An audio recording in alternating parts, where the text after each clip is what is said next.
कि बीजेपी की देखा देखी कांग्रेस कर रही है, देर कर चुकी है, संगठन की कमी है और इसके साथ ही बेहतर मैनेजमेंट की जो दावे किए जाते हैं वो खोखले साबित होते हुए दिखाई दे रहे हैं कांग्रेस के, क्योंकि जमीन पर कांग्रेस कहीं नजर नहीं आती। फिलहाल हम बढ़ते हैं अगली खबर की ओर।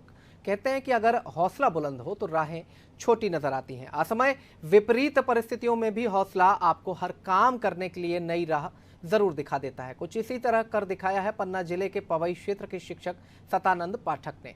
कोरोना काल जैसी विपरीत परिस्थितियों में स्कूल कॉलेज बंद होने का सबसे ज्यादा प्रभाव बच्चों की शिक्षा पर पड़ा, लेकिन पन्ना जिले के शिक्षक सतानंद पाठक ने इन विपरीत परिस्थितियों में बच्चों को शिक्षा से दूर नहीं होने दिया और एक नायाब अनोखी तरकीब से बच्चों को शिक्षा देते रहे।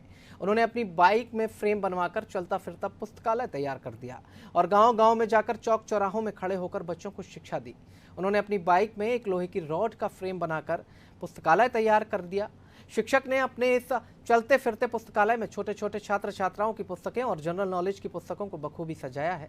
कोरोना काल में पन्ना जिले के पवई विकासखंड के छोटे से गांव मनकी के शासकीय माध्यमिक स्कूल के शिक्षक सतानंद पाठक ने जो काम किया वो हर किसी के बस की बात नहीं है। शिक्षक सतानंद अपनी बाइक से बस्ती बस्ती जाकर बच्चों को पुस्तकें पढ़ने के लिए प्रोत्साहित कर रहे हैं। गाँव के चौक चौराहों में खड़े होकर बच्चों को बुलाकर कोरोना गाइडलाइन का ध्यान रखते हुए अपनी क्लास लगा लेते हैं। कोरोना काल में जब मास्क वितरण कार्यक्रम चला रहे थे उसी समय मैंने देखा कि छात्र छात्राएं घूम रहे हैं और मेरे मन में हमेशा यह विचार चलता रहा कि इन बच्चों को पढ़ाई से जोड़ने के लिए कोई नया तरीका कैसे अपनाया जाए। इसी को देखते हुए मेरे मन में विचार आया कि मैं मोटरसाइकिल में एक फ्रेम बना करके और उसमें जनरल नॉलेज की पुस्तकें और कुछ सहायक पुस्तकें जिससे छात्र छात्राएँ को इसमें पढ़ाई से रुचि हो, इसको देखते हुए चलता फिरता पुस्तकालय बनाया। इस पुस्तकालय में जिन छात्र छात्राओं के पास मास्क नहीं रहते थे उनको मास्क वितरण, जिन छात्र छात्राओं के पास काफ़ी पेन आदि कोई भी समस्या रहती थी उसकी भी पूर्ति की जाती थी।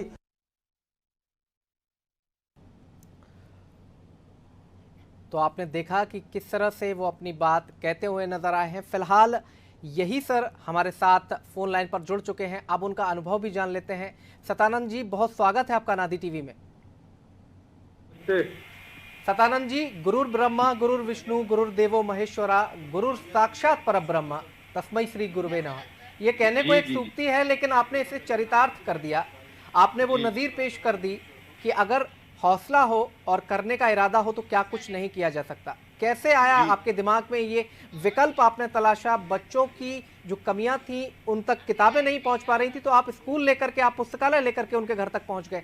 सबसे पहले तो अनादि टीवी आपकी इस पहल की भरसक सराहना करता है और इसके साथ ही आपको शुभकामनाएं भी देता है। और अब हम चाहेंगे कि हमारे दर्शकों तक आपकी बात पहुंचे कि आप कैसे ये आपके दिमाग में आया और आप क्या कुछ अपना संदेश देना चाहते हैं।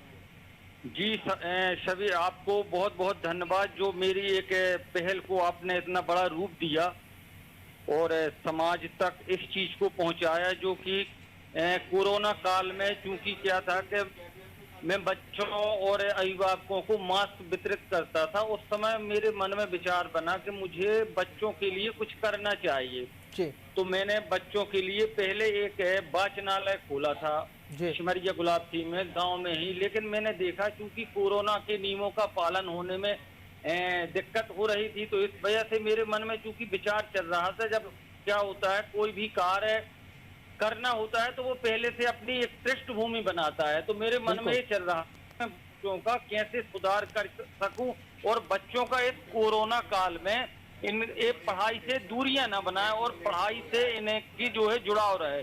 इसी को मैंने मेरे मन में विचार आया तो मैंने मोटरसाइकिल में एक फ्रेम बनवाया। फ्रेम में मैंने कुछ जनरल नॉलेज की पुस्तकें और कुछ सार्थक पुस्तकें जिनसे बच्चों की पुस्तकों में पढ़ने की रुचि जागृत हो, क्योंकि बच्चे क्योंकि पढ़ाई से थोड़ा दूरियां बनाने लगे थे, इसलिए मैंने ऐसी ज्ञानवर्धक पुस्तकें जिसमें चित्र हों, जिसमें बच्चों की समझ के अनुसार बच्चों को उन पुस्तकों में पढ़ने में एक बिल्कुल रुचि और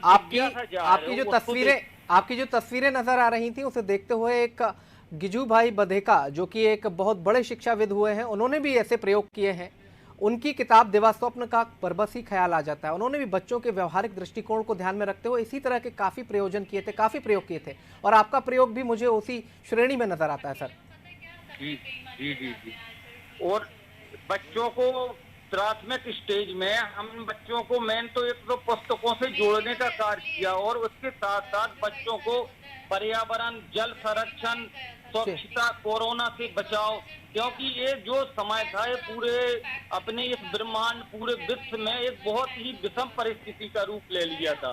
जी, तो इस सर समय पे बच्चों को जागृत करना, अब जागृत करने के लिए हमने जो भी सब चलाया, इसमें बच्चे सभी कोरोना में आए, सैनिटाइजर का उनसे बच्चों का उपयोग करवाया और उसके अलावा जिन बच्चों के पास कापी पेन नहीं थी उनको वो उपलब्ध करवाया। बिल्कुल तो सर, मुझे आपने एक बहुत उम्दा नज़ीर पेश की है। हम उम्मीद करते हैं कि आपकी कहानी देखने के बाद कई सारे लोग इससे इंस्पायर होंगे।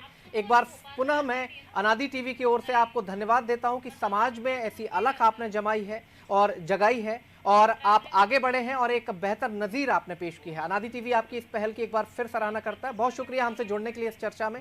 तो ये थे शिक्षक बहुत बहुत धन्यवाद आपका, सतानंद बहुत-बहुत धन्यवाद। पाठक जी, जो एक बेहतर नज़ीर पेश करने के बाद अब एक ऐसा